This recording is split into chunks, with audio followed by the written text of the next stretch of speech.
Hello everyone, welcome back to my channel. मैं प्राची आज फिर से आप सबका स्वागत करती हूँ। तो आज का जो हमारा टॉपिक है वो हमारे डे टू डे लाइफ से बहुत ही ज्यादा रिलेटेड है, बहुत ही ज्यादा रिलेट करता है। तो वो टॉपिक क्या है? दवाइयाँ।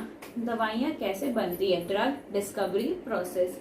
दवाइयाँ तो हम सभी ने खाई होगी कभी न कभी, चाहे वो टैबलेट फॉर्म वाली खाई हो, चाहे वो सिरप फॉर्म वाली खाई हो, चाहे इंजेक्शन की थ्रू खाई हो। तो जो भी हमारी जो ड्रग होती है, मतलब ये दवाई होती है, वो किस तरह से डिस्कवर होती है, तो उसी के प्रोसेस को हम स्टेप्स में पढ़ेंगे। तो स्टार्ट करते हैं अपने वीडियो लेक्चर को। तो स्टार्ट करते हैं अपने 7 स्टेप के साथ। पहले मैं 7 स्टेप्स के नेम आपको बताऊंगी, उसके बाद उसे एक एक करके हम डिटेल में समझेंगे। तो ये पेपर में मेनली तो ये 5 या 10 मार्क्स में डेफिनेटली आ ही जाता है, तो आप इसे बहुत अच्छे से समझे ताकि आपको बहुत अच्छे से ये दिमाग में बैठ जाए। तो हम स्टार्ट करते हैं। तो हमारा पहला स्टेप क्या होगा? Step number 1। स्टेप नंबर में हम क्या करेंगे? अपने टारगेट को आइडेंटिफाई करेंगे। तो इसे हम लिख सकते हैं target identification.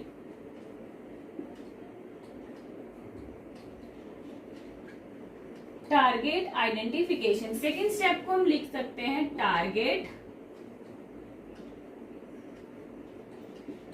Validation.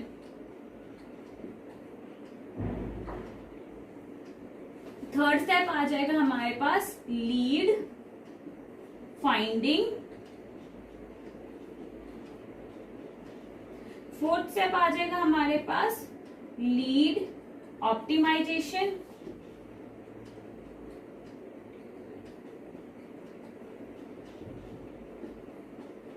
Fifth step आ जाएगा हमारे पास प्री क्लिनिकल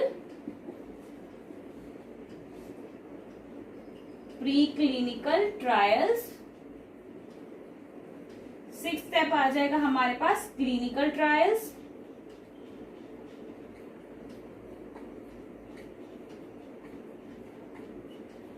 सेवेंथ स्टेप आ जाएगा ड्रग अप्रूवल।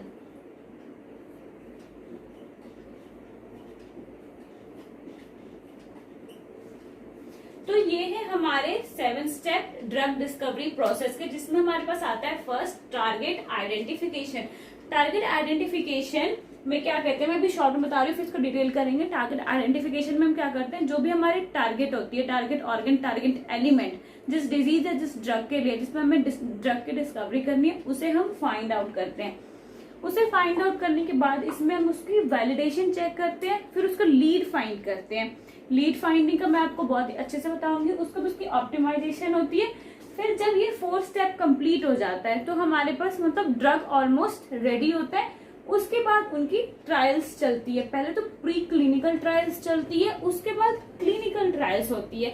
उसके बाद कुछ ईयर्स के बाद जो हमारी ड्रग होती है वो अप्रूव हो जाती है। तो एक बार आप देख सकते हैं इन 7 स्टेप्स को फिर से।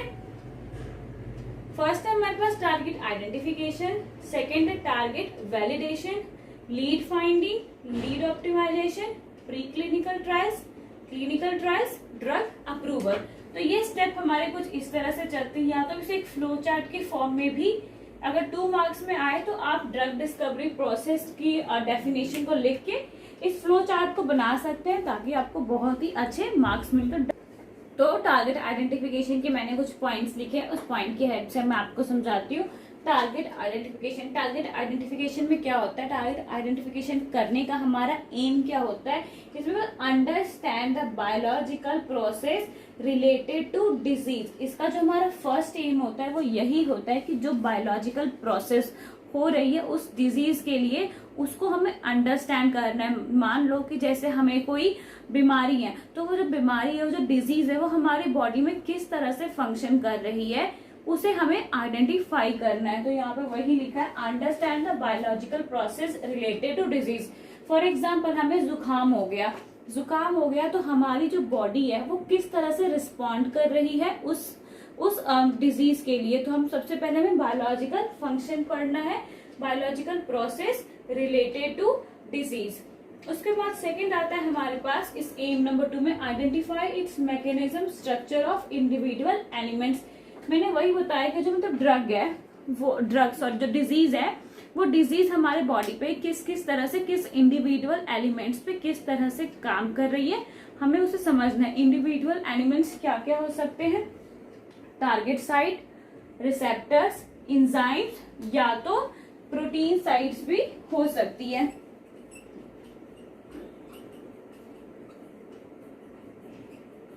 ये सभी जो होते हैं हमारे पास ये टारगेट आइडेंटिफिकेशन में जो इंडिविजुअल एलिमेंट्स, तो इसका जो ओवरऑल हमारे पास एक रिजल्ट आया कि टारगेट आइडेंटिफिकेशन में क्या होता है।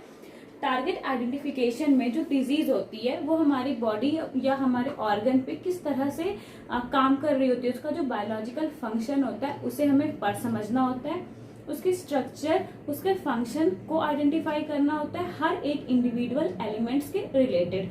तो इंडिविजुअल एलिमेंट्स हमारे क्या क्या होता है, जिसमें target site, receptors, enzymes and protein sites.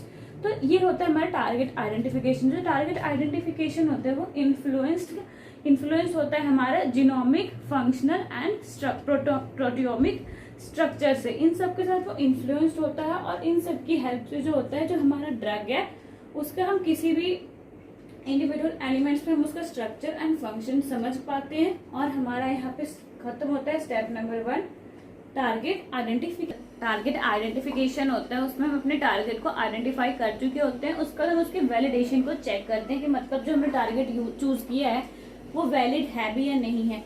तो वैलिड है या नहीं उसके लिए हम क्या करते हैं, जो भी हमारी प्रॉपर्टीज होती है वो टारगेट जीन की, जो टारगेट जीन उसमें हमने जो भी स्पेसिफाइड एलिमेंट इंडिविजुअल एलिमेंट्स पर जिसमें हमने टारगेट आइडेंटिफाई किया होता है उसमें के जो जीन होते हैं उसको हम उसकी प्रॉपर्टीज को एनालाइज करते हैं।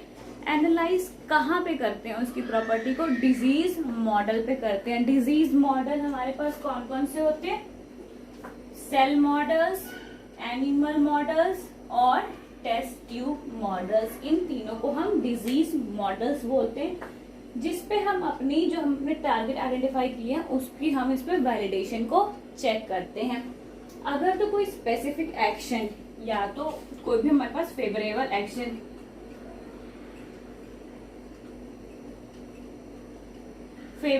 एक्शन शो होगी तो हम समझ जाएंगे कि जो भी हमने टारगेट लिया है वो हमारा वैलिड है। इस स्टेप को हम कहते हैं टारगेट वैलिडेशन। टारगेट वैलिडेशन का मतलब हम तो पहले ऐसे स्टार्ट करना है कि जो भी हमने टारगेट को आइडेंटिफाई किया है उसकी हम वैलिडेशन चेक करेंगे। वैलिडेशन कैसे चेक करेंगे, मतलब जो भी हमारी टारगेट आइडेंटिफिकेशन की जो जीन होगी उसे हम एनालाइज करेंगे। एनालाइज करने के लिए हमें सेल मॉडल्स चाहिए, डिजीज मॉडल चाहिए, जैसे कि cell model, test tube model और हमारे पास एक एनिमल मॉडल।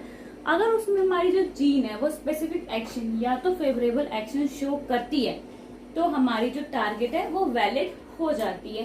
तो ये है हमारा टारगेट वैलिडेशन। हमारा लीड फाइंडिंग स्टेप है वो हमारा थर्ड स्टेप होता है। इस लीड फाइंडिंग स्टेप में हम क्या करते हैं, कंपाउंड लाइब्रेरी को डिजाइन करते हैं और सिंथेसाइज करते हैं। ये कंपाउंड लाइब्रेरी स्क्रीन होती है using valid function protein target. हम जो हमारी जो कंपाउंड लाइब्रेरीज होती है, कंपाउंड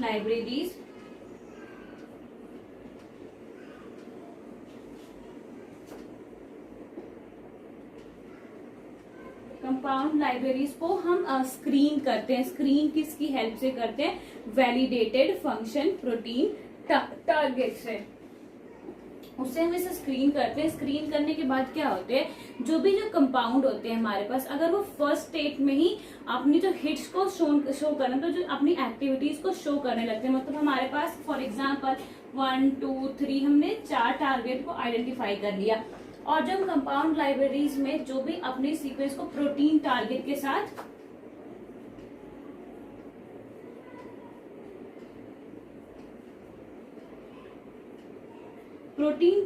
साथ जिसे भी हम अपनी स्क्रीन करवा रहे होते हैं, फॉर एग्जांपल फर्स्ट स्टेट में किया तो हमने जो हमारी फर्स्ट वैलिडेशन थी उसमें आ गई, इसमें आ गई, इस दोनों में नहीं आई, तो इसे हम कहेंगे हिट्स।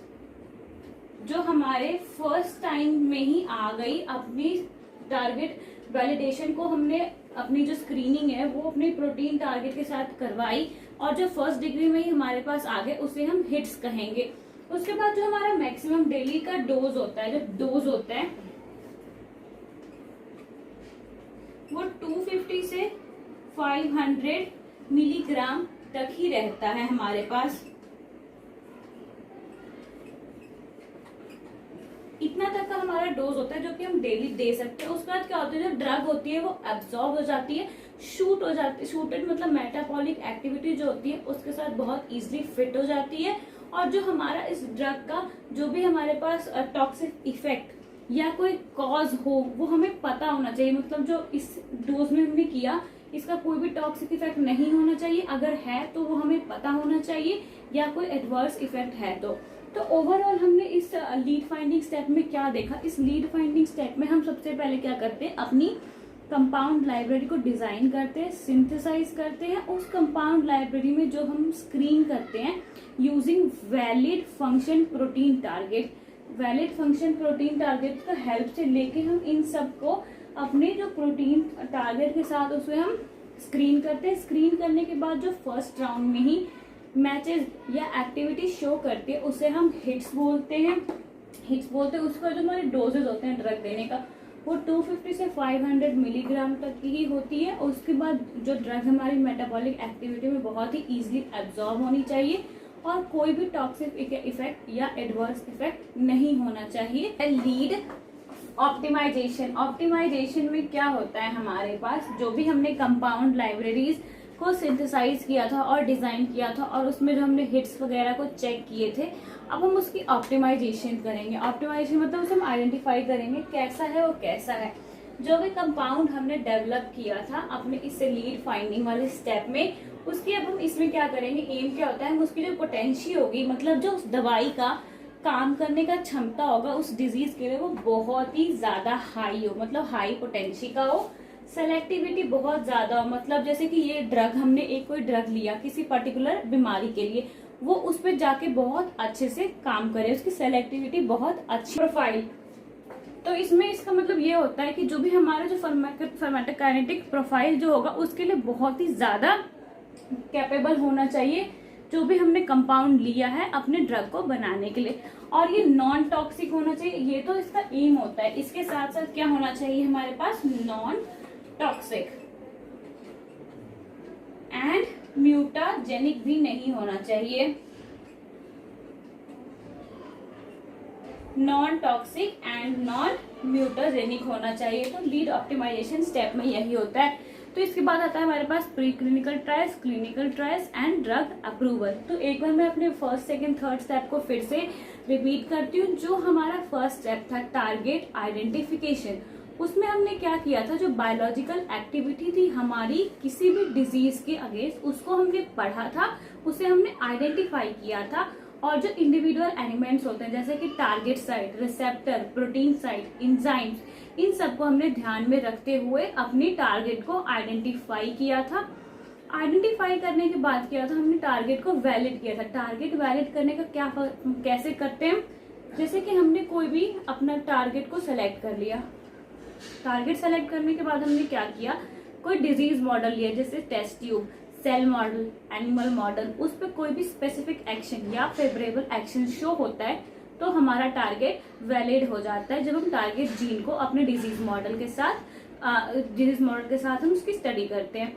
उसके बाद आता है हमारे पास लीड फाइंडिंग। लीड फाइंडिंग में हम क्या करते हैं, कंपाउंड लाइब्रेरीज को डिजाइन करते हैं और सिंथेसाइज करते हैं। मतलब जो भी हमने आइडेंटिफाई किया या टारगेट लिया उसमें हम कंपाउंड लाइब्रेरीज बनाते हैं जिसमें हम अपनी डिजीज को पढ़ते हैं और उसकी जो स्क्रीनिंग होती है वो हम valid function of protein target के साथ कराते हैं, ताकि जो भी हमारी स्क्रीनिंग है वो हम पता चले। अगर जो स्क्रीनिंग है तो उसकी जो एक्टिविटीज होती है वो फर्स्ट स्टेट में ही शो करने लग जाती है तो उसे हम हिट्स बोलते हैं। उसके बाद जो हमारी जो डेली डोजेज होती है वो 250 ग्राम से 250 से 500 मिलीग्राम्स होती है और इसमें कोई भी एडवर्स इफेक्ट या टॉक्सिक इफेक्ट शो नहीं होना चाहिए। और ये जो हमारी मेटाबॉलिक एक्टिविटीज होती है उसके साथ बहुत ही इजीली मिल जानी चाहिए। उसके बाद आता है हमारा लीड ऑप्टिमाइजेशन। लीड ऑप्टिमाइजेशन में क्या हुआ, जैसा कि मैंने बताया कंपाउंड लाइब्रेरीज में जो भी हम स्क्रीनिंग वगैरह करते हैं उसमें क्या देखना होता है हमें, उसकी ऑप्टिमाइजेशन कितनी होगी, हाई पोटेंशियल होनी चाहिए, हाई सेलेक्टिविटी होनी चाहिए, कैपेबल ऑफ फार्माकोकाइनेटिक प्रोफाइल होनी चाहिए, नॉन टॉक्सिक और नॉन म्यूटाजेनिक होती है। यहाँ तक का जो काम होता है उसको करने में ही 10 साल लग चुके होते हैं। ये जो हमारे स्टेप नंबर 4 होता है यहाँ तक के काम को करने में हमारे पास 10 इयर्स लग चुके होते हैं। 10 साल इतना ही आइडेंटिफाई करने में, वैलिड करने में, फाइंड करने में, ऑप्टिमाइज करने में ही हमारे 10 इयर्स चले जाते हैं। इसके बाद आती है मार्केट ट्रायल्स में। इससे पहले का जितना भी वर्क होता है उसको करने में हमें 10 इयर्स लग जाते हैं। 10 इयर्स कंप्लीट हो चुके होते हैं। तो इसके बाद प्री क्लिनिकल ट्रायल्स में हम क्या करते हैं? प्री क्लिनिकल ट्रायल्स में मेनली जो हमारे एनिमल मॉडल्स होते हैं उस पे इन विवो हमारी जो होती है ये इन विट्रो ट्रायल्स की जाती है। हमारे एनिमल मॉडल्स पे ही जो भी हमारी ट्रायल्स होती है वो अभी भी हमारी एनिमल मॉडल्स पे ही की जाती है। एनिमल मॉडल्स पे ट्रायल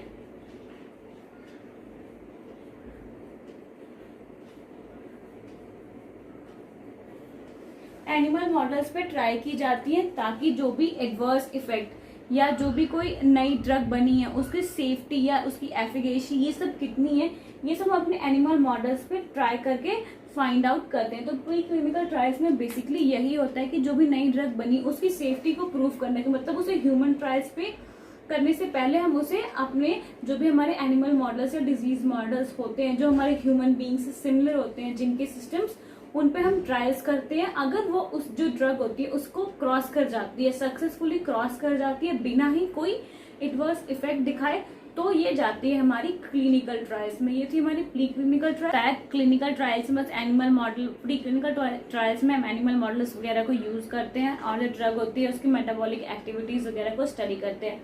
तो क्लिनिकल ट्रायल्स में करते हैं मतलब दवाई अब बिल्कुल ही रेडी होने पे आ गई, वो रेडी हो चुकी है, अब इसकी ट्रायल चल रही है मार्केट में आने से पहले। तो अब क्या हो रहा है, यहाँ पे हम 3 फेजेस में क्लिनिकल ट्रायल्स होती है, फेज 1, फेज 2, फेज 3।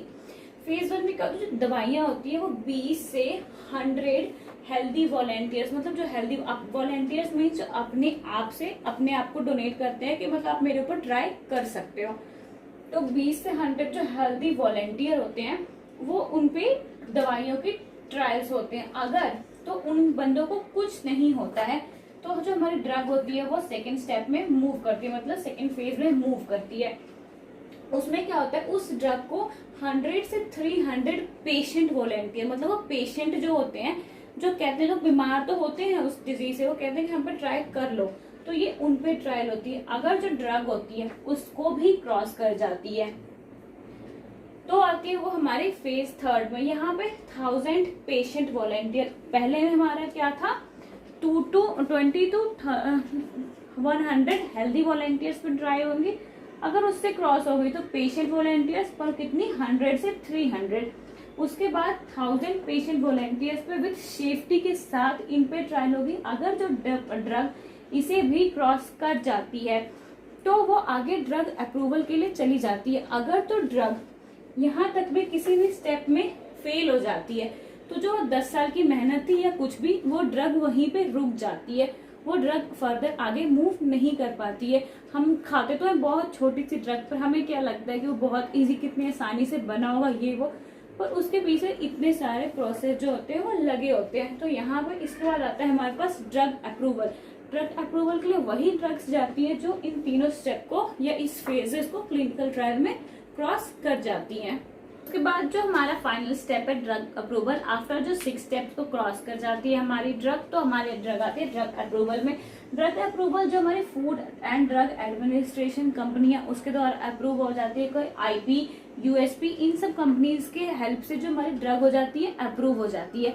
तो यहीं पे हमारी ड्रग बन नहीं गई, डिस्कवर नहीं हो गई, यहाँ पे हमारी ड्रग डिस्कवरी हो गई कि मतलब ड्रग की खोज हो गई, ड्रग तैयार है पर वो अभी भी मार्केट में नहीं आई है। इसके बाद जो होती है ड्रग की डिजाइनिंग होती है। ड्रग डिस्कवरी होने के बाद ड्रग की डिजाइनिंग होती है।